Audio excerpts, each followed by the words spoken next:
Well, now we're going to talk about glassware, and I have to tell you, I am no expert in glassware, but what I've been doing is kind of cornering some of the Melrose folks and asking them lots and lots and lots of questions about glassware because I was getting confused.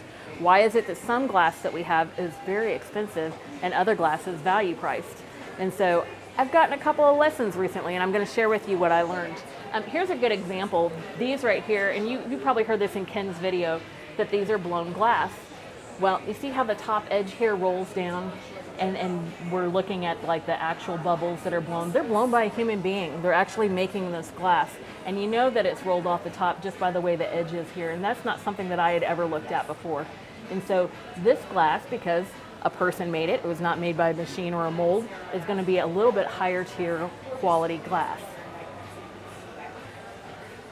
Now we're looking at something completely different. And so for this type of glass, this is actually a molded glass, but because of its shape, it is very unique because we are going up and then back in, and then we have the design this way on the glass itself. So this is actually kind of a complicated mold for the glass. It is cut along the top. This is something that I learned too. See how it's smooth here, but it's flat. It is not rolled in any way. So that has not been sanded or polished at the top.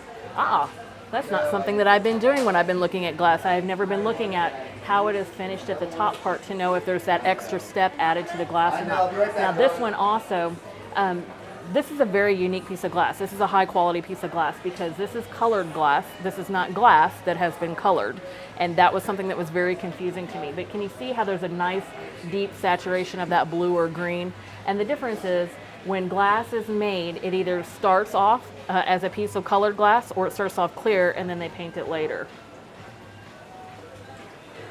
Okay, here's another lesson that I learned. Now these are last season's glass, but this is something that you can look for when you're shopping and you're trying to decide, and also something you can talk to your customers about.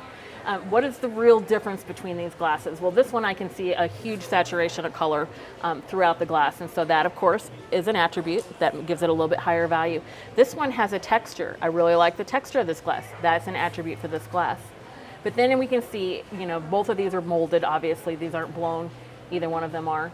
But this one has a rounded lip here, and it has been sanded off, and it has been smoothed out for the customer. So this is an extra finishing touch.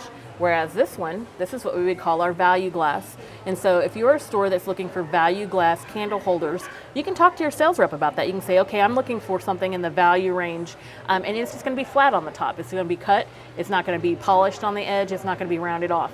You want something a little higher value for your clients. If you are a designer, you know somebody that's looking for that, you're gonna wanna make sure that you've got something like this on a finished edge.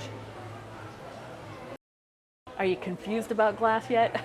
I was a little bit confused as I was working on this all day yesterday because I used to think that the value of the glass was how heavy it was, and that's not necessarily the case. It's really how it's made. And so this is a different type of glass, but again, now that I'm looking at that, I can see that there's an artistic approach to this glass. It's nice and thick. We can see the little bubbles inside that glass, but also, again, this is polished.